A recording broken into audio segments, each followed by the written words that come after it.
Hello and welcome to the FMCC webinar, Managing the Business of Facility Management, presented by Daniel Goldsmith, DBA. I do want to let everyone know they have been muted for audio quality. And if you do have any questions during this webinar, please feel free to type them into the question box and we'll go over them during the Q&A portion at the end of the webinar. I do want to let you also know that this webinar is being recorded. And here's the FMCC's vision statement and mission. We always like to make everyone aware of our purpose. And the FMCC provides many services to the FM community, such as Ask the Expert, Find a Consultant, Locate a Speaker, and online educational resources. You may find more information at their website, fmcc.ifma.org. And as always, we'd like to thank our sponsors. And again, I want to draw attention to everyone joining us for World FM Day today. We're thrilled to have you here. And actually, it's more than just World FM Day. This is the kickoff to basically World FM Week. The FMCC will be hosting webinars for the rest of this day, all the way through Thursday. So we'd encourage you to join us for as many webinars as you can to celebrate FM Day. And here is our virtual conference. We have over 30 sessions going on, and these are some of the people that will help present and moderate our sessions.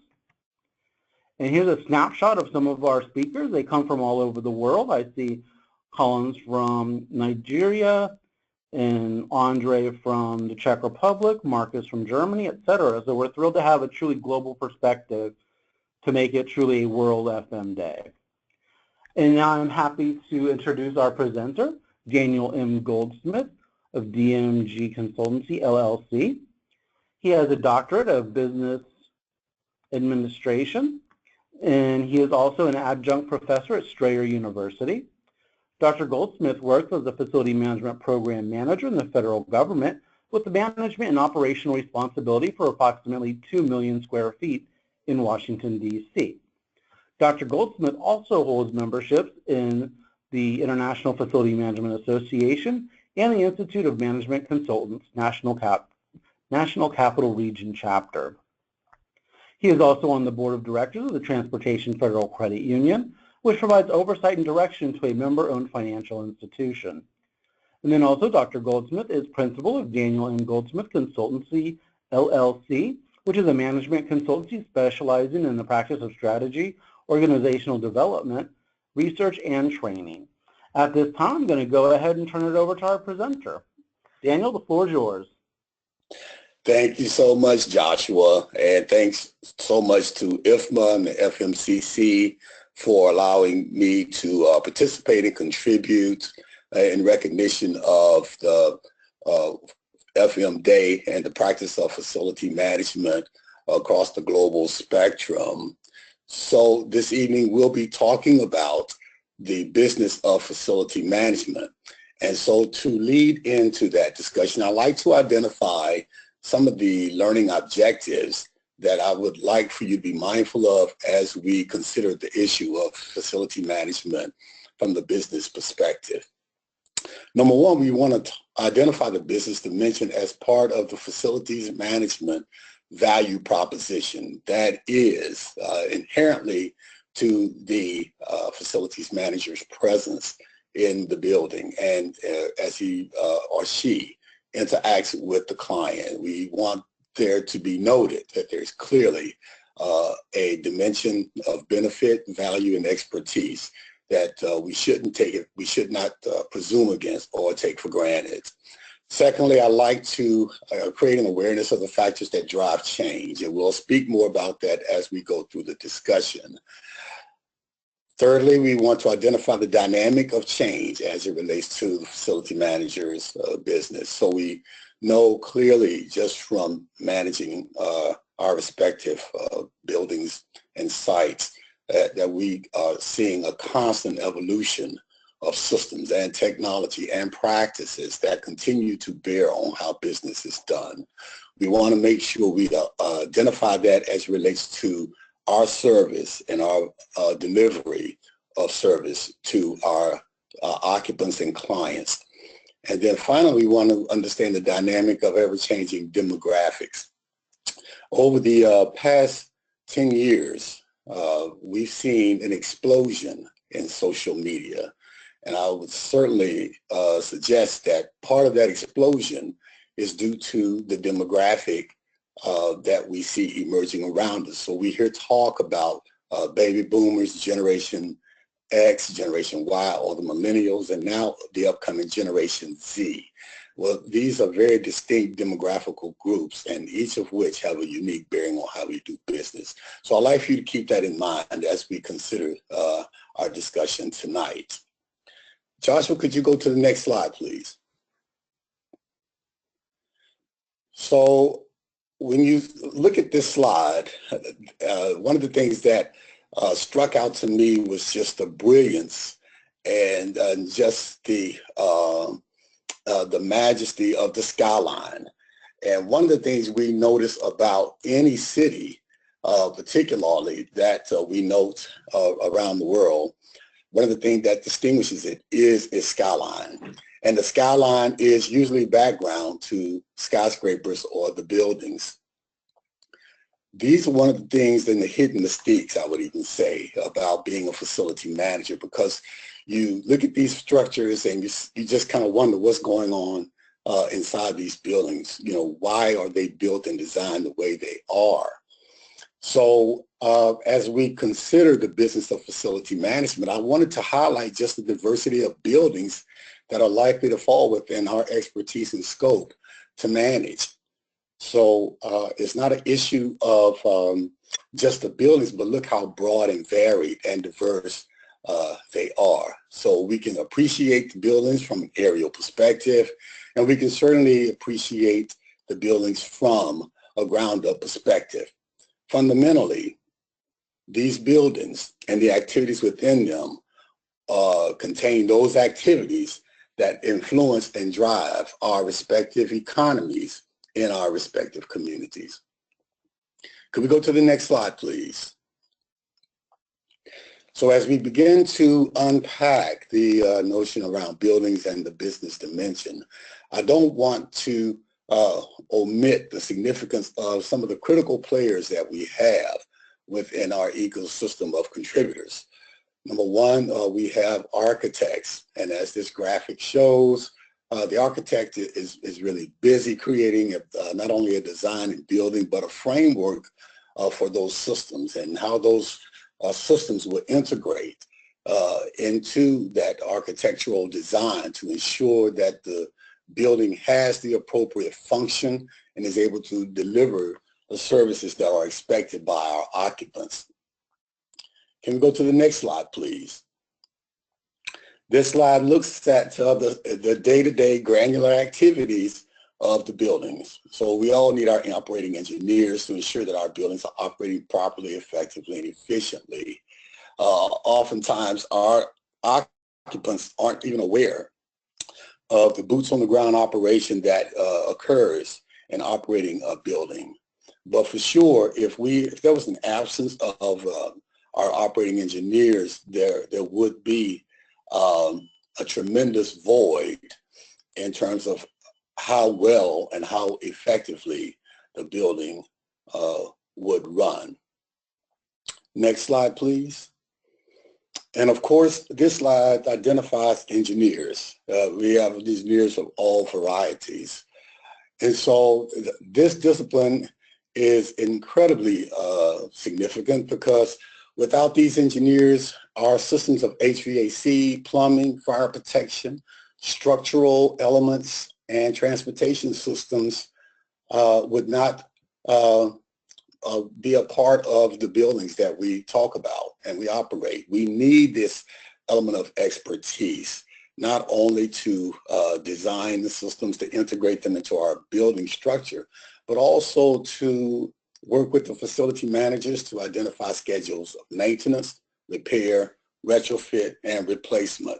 They're even critical in helping us identify a framework around life cycle management. Our next slide, please. So at the end of the day, these disciplines clearly contribute to performance of the building. The architect, the operating engineer, and the various types of engineering specialties that work within our communities. Basically, at the end of the day, we have performance. We have a building that not only provides shelter from the elements, but it also provides comfort and conveniences to those of us who occupy these buildings. The next slide, please. So this is where I'd like to hone in for the facility manager role, because we've identified the various scientific roles of facility management, but now we want to hone in specifically to the facility manager. And I really appreciate how this graphic reflects the diversity of activities that are reflected within the facilities manager's role. So understanding that the facility manager is the individual that drives the operation of the building and the built environment. The facilities manager role is critical and instrumental in managing a variety of disciplines as it relates to the building operation and supporting the building occupant. And as we alluded to earlier, these can easily consist of activities such as security, systems operation, HVAC, customer service, which focuses on the diversity of occupants in the building, and critical interfaces that support the client, such as information technology, telecommunications, and the operational conditions needed to support the specific details of occupancy. One thing I'd like to highlight here with this slide, the facility manager is the face of the management company and or the owners. That's critical. And I oftentimes suspect that that role, that point of vantage is often undervalued and underappreciated by some. But the fact is, we are the face of the building.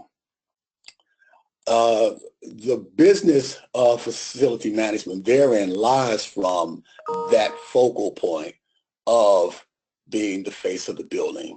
We want to emphasize the business dimension of this scenario, as facilities serve a purpose to those that own them as well as to those that occupy them.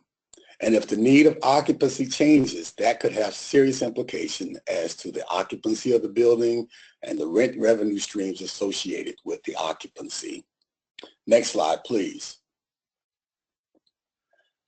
So this brings us up to one of our favorite themes of life, change.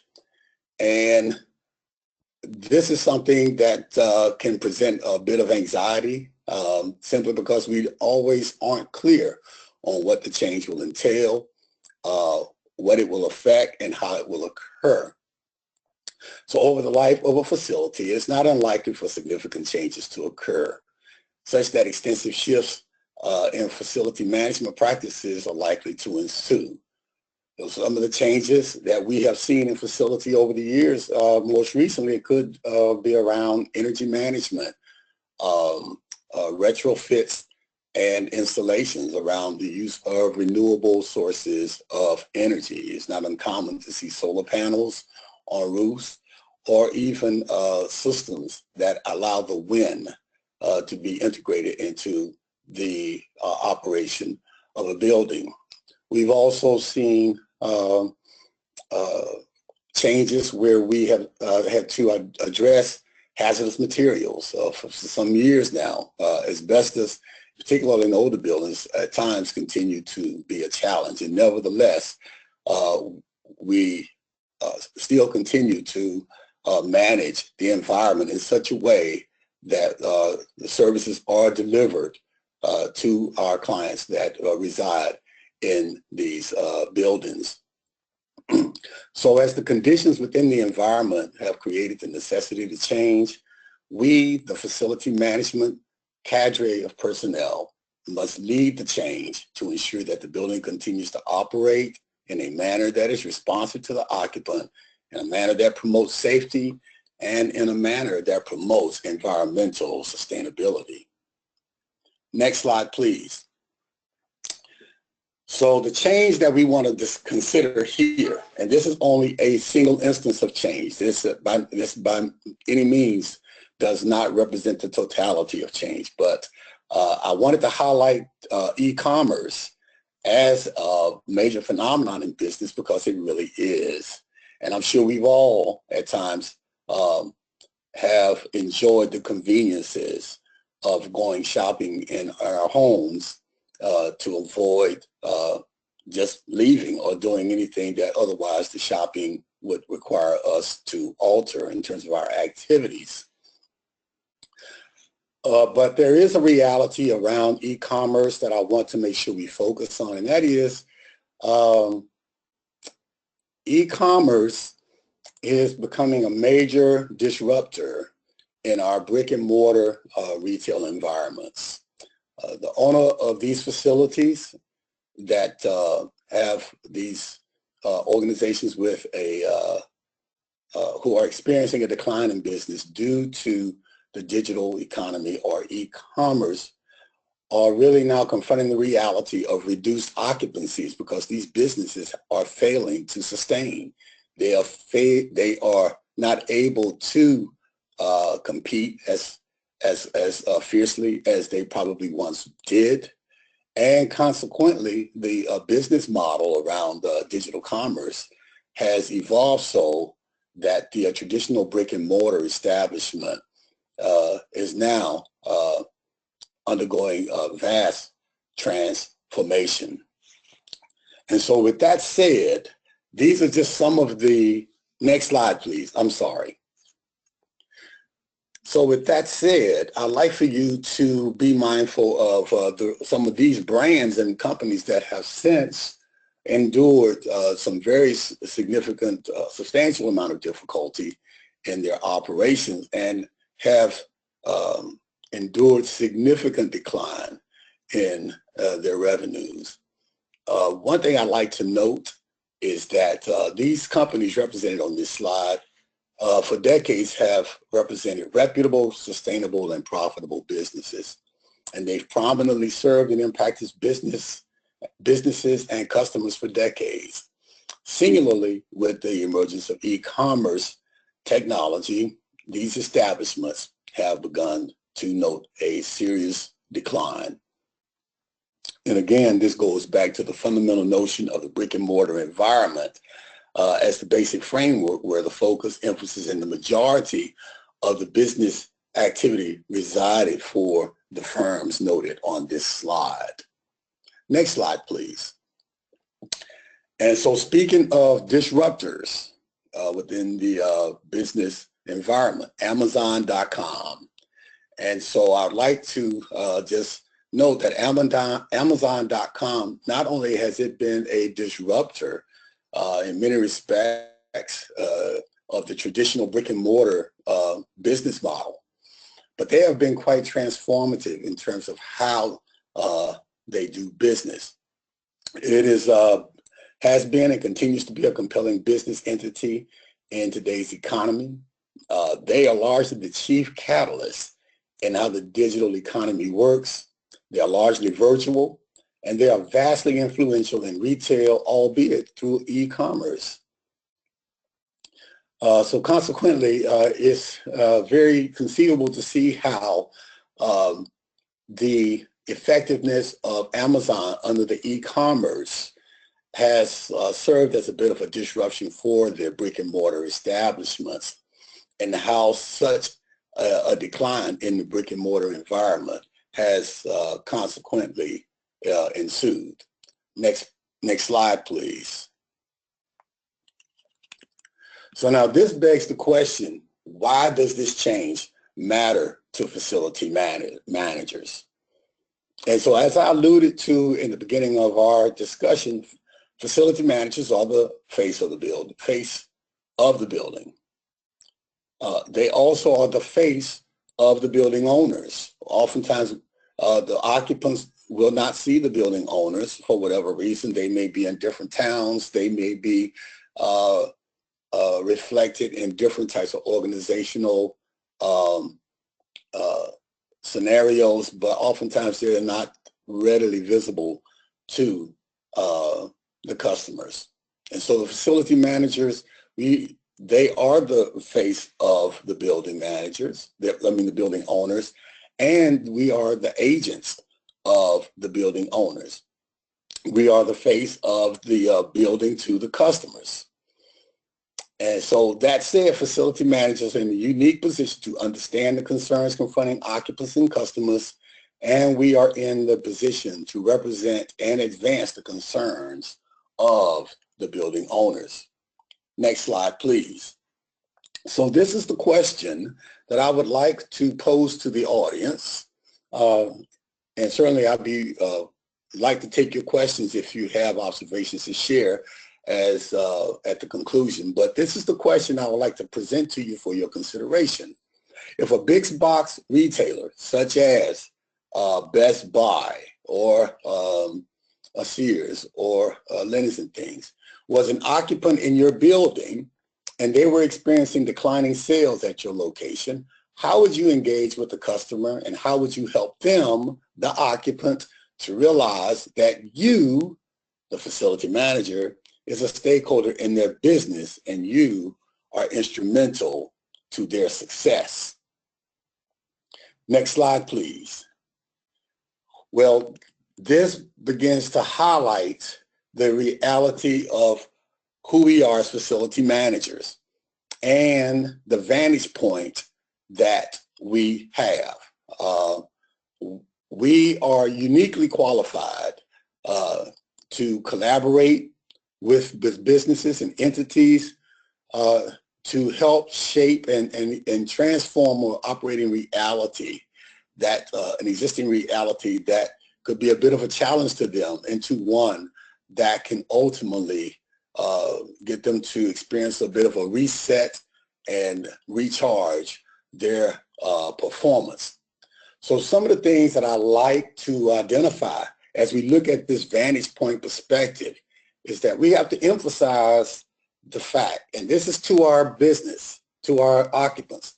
And so before I even go into the bullet points, one of the things we really need to identify as a underpinning assumption here is that facility managers have a robust level of engagement with our occupants.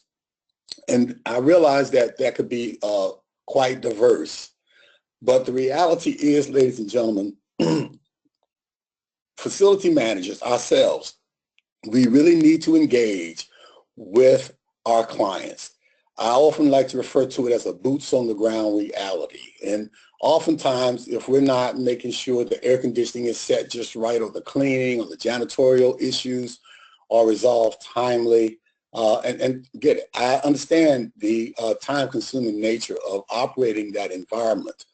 But this is now where we have to create a narrative that benefits the entire community of the facility. And it starts out by the facility manager connecting with their occupant and emphasizing that we as facility managers have a stake in the occupant's business. They are in our buildings. We are responsible for creating an environment conducive for their success.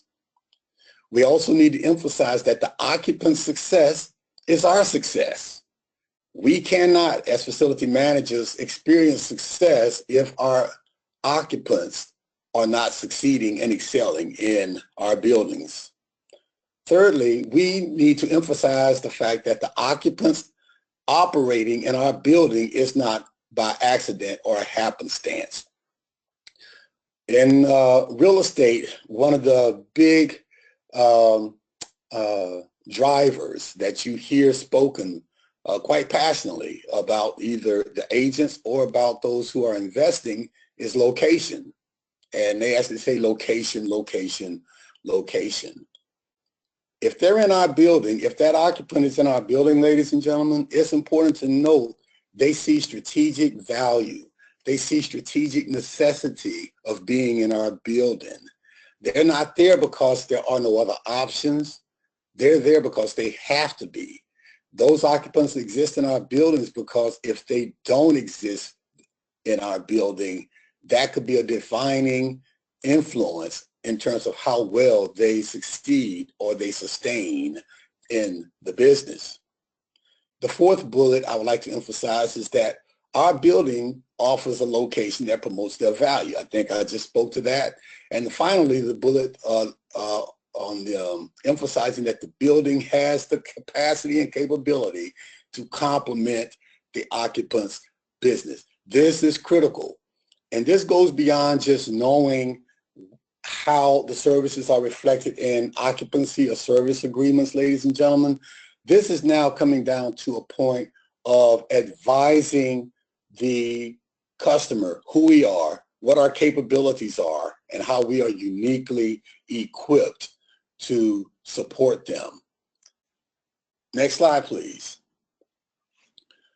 So when we begin to delve into the conversation with our occupants, we really have to get clarity and understand what customer experience is as it relates to our occupants.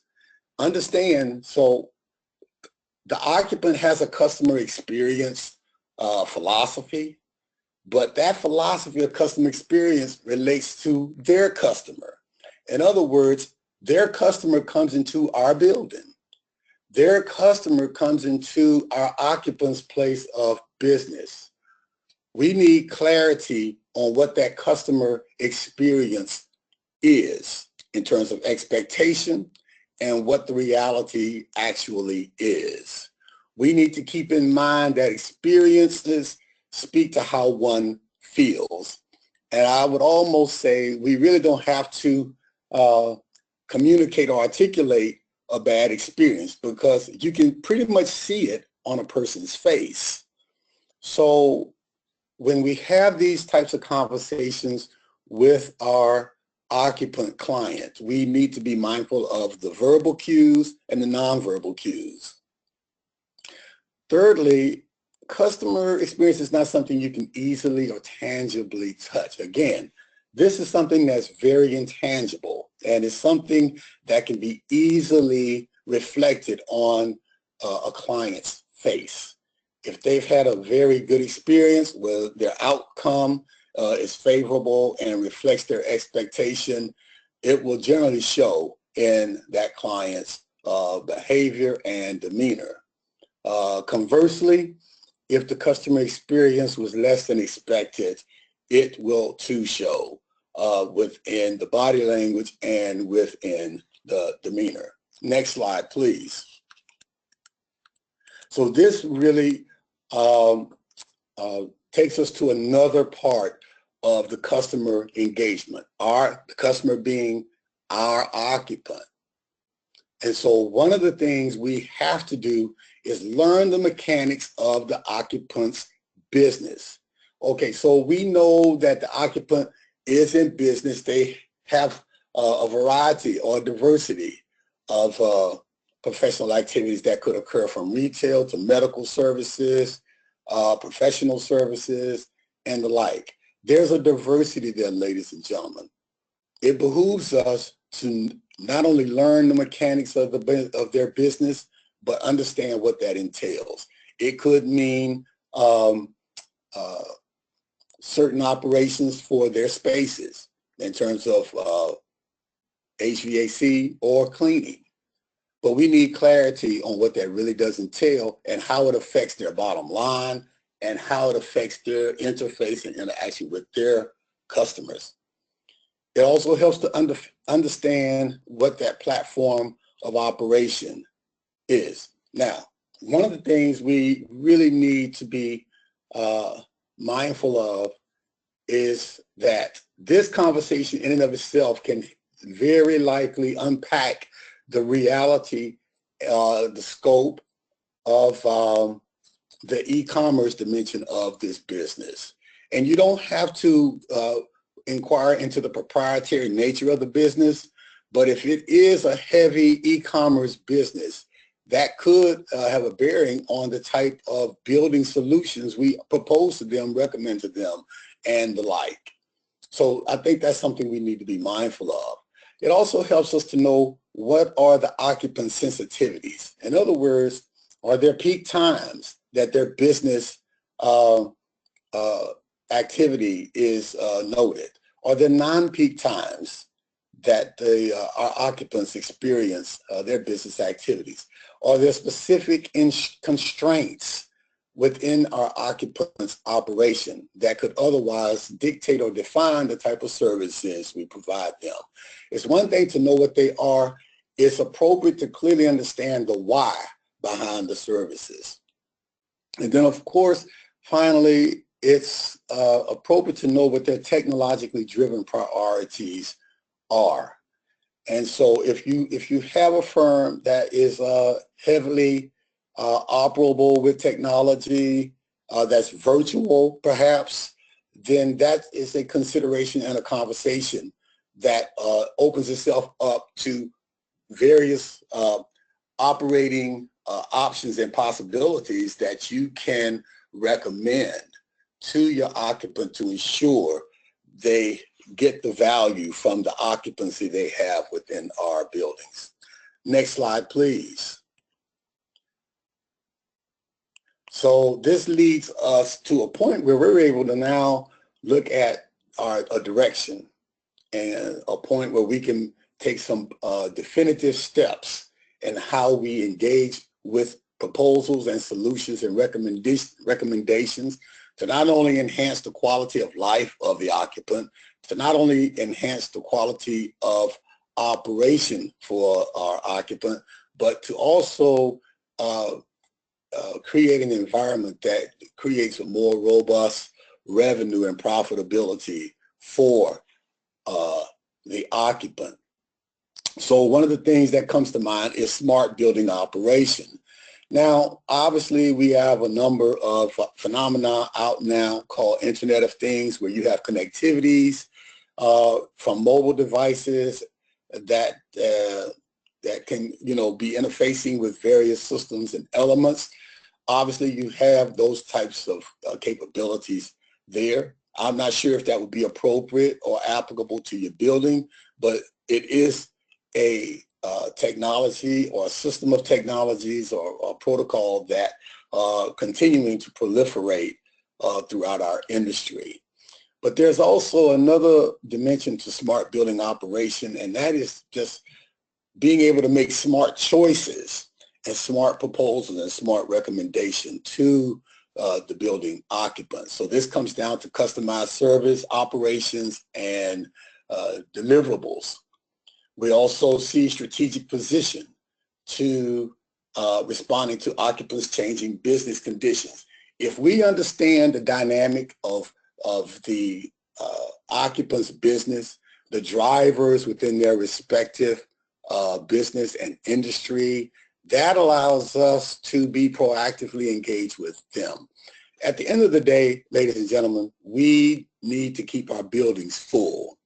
So by creating a dimension of service and value and expertise to our occupants will certainly help create the relationship and credibility needed to attract the consideration of a retained occupancy.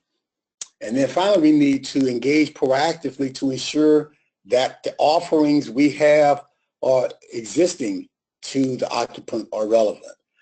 And oftentimes, as I mentioned earlier, change is so prolific and it's so rampant.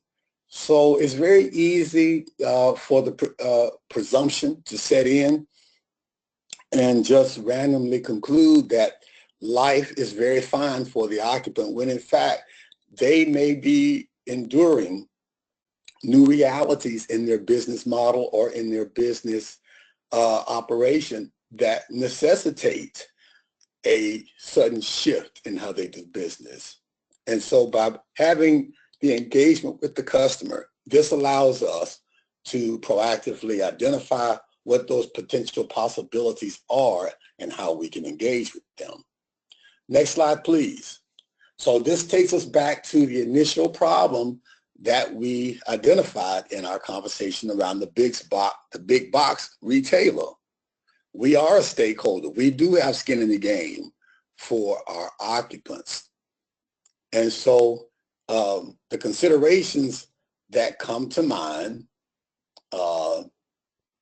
would be, next slide.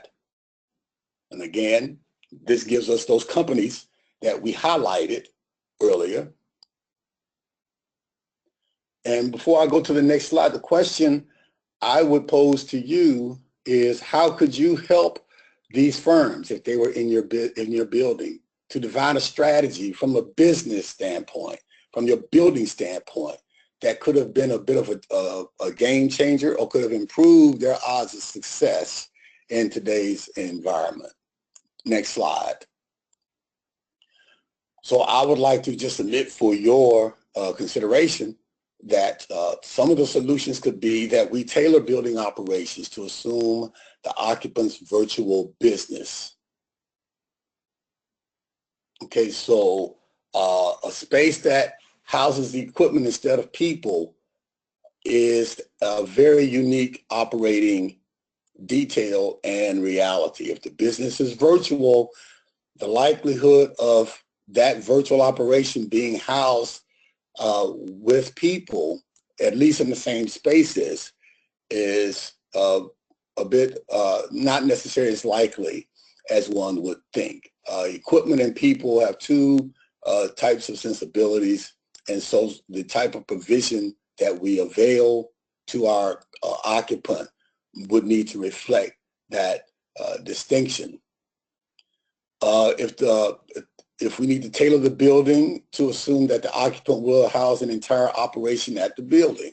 So if your building or your tenant goes completely virtual, one thing about it is that if it's a virtual operation and they're in your building and they are operating 24 hours a day, that certainly has a bearing on how your building services will be delivered and framed for that occupant.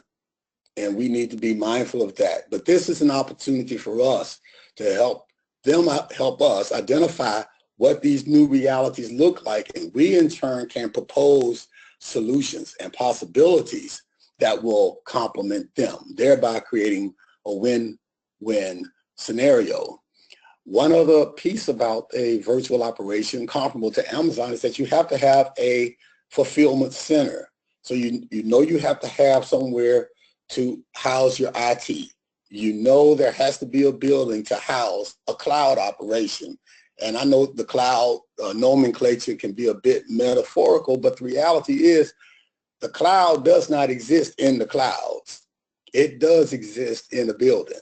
So as a facility manager, we have a unique opportunity to frame that discussion, to advance that narrative, to create solutions and value for our occupants. Next slide, please. So at the end of the day, what we'd like to see from our engagement is a retained occupancy. Every business desires repeatable business. Every business wants word-of-mouth referrals. And oftentimes, word-of-mouth referrals and repeat business are driven by customer excellence, delivery of the service, delivery of the product. Obviously, new occupancies could be the result of word-of-mouth. New occupancies could occur because the word is that this building, your building, is very friendly to virtual operations. And so that could be very much a selling point. The third point I'd like to highlight is economies of scale. That is, you know, if there are more than one virtual operation or virtual occupant in your building, that begins to leverage itself into a bit of scale, which means that the services you're providing to your occupants now, particularly if they are virtual, now you have an opportunity to enjoy the benefit that you can tailor and customize services to very comparable environments. And it is very possible then that those solutions that you propose, obviously, could translate into value and benefit to your occupant. Fourthly, this could be the beginning of a new operating model. And that's one of the beauties about change, as difficult as it is to bear the thought and to experience. But there could be new potential operating models. There could be new growth. There could be new business opportunities. And because we have such a robust engagement with our customers and our occupants, we can identify that, and we can identify more relevant offerings. Those are the offerings that matter. And of course, this can translate into sustainable business. And that's what you want. You want business, you want tenancy and occupancy in your buildings that promote some degree of longevity, that promote a degree of stability, and it builds relationship. And this goes to the last point around robust collaboration. Relationships are critical in our business, ladies and gentlemen. Your brand is predicated on the relationships that you build. And I often tell others that relationships are the currency of business. So it just stands to reason that we would be enthusiastic about promoting very collaborative engagements with our occupants. Next slide, please. Okay, so we are at the conclusion of this presentation. So I'd like to take this time to accept any questions, if any are out there. Give me just one moment. I'm going through some.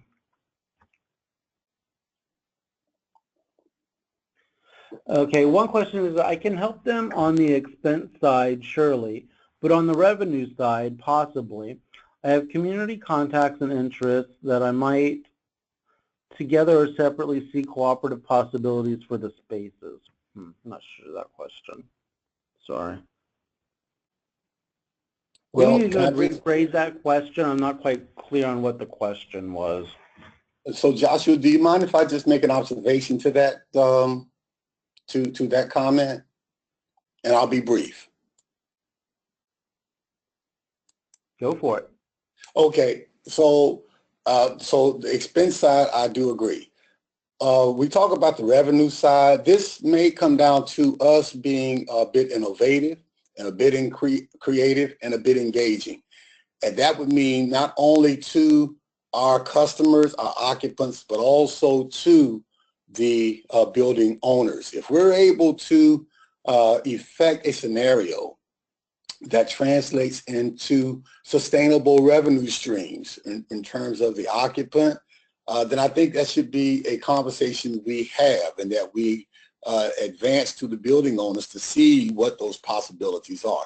I understand certain revenue models and certain revenue structures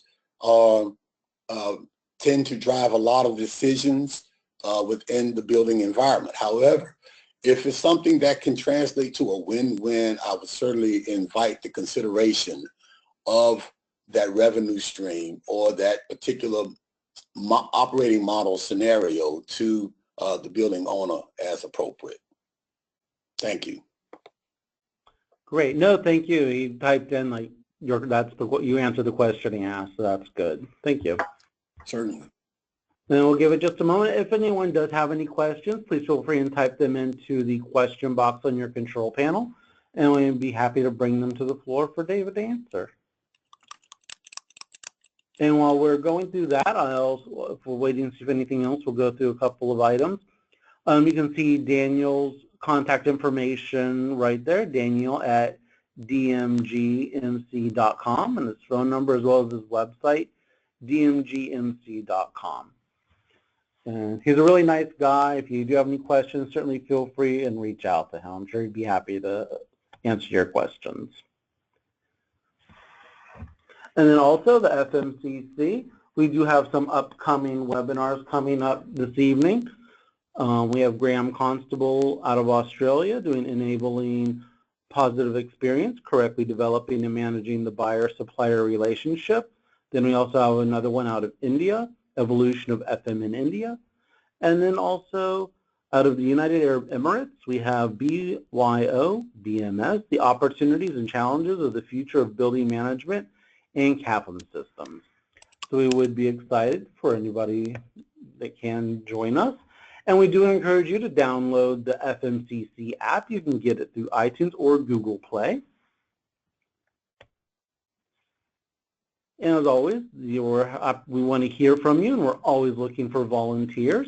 And Ricardo, who is our STAG chair, would love to hear from you at ricardo.crepaldi123@gmail.com. You can see his email address there on the screen.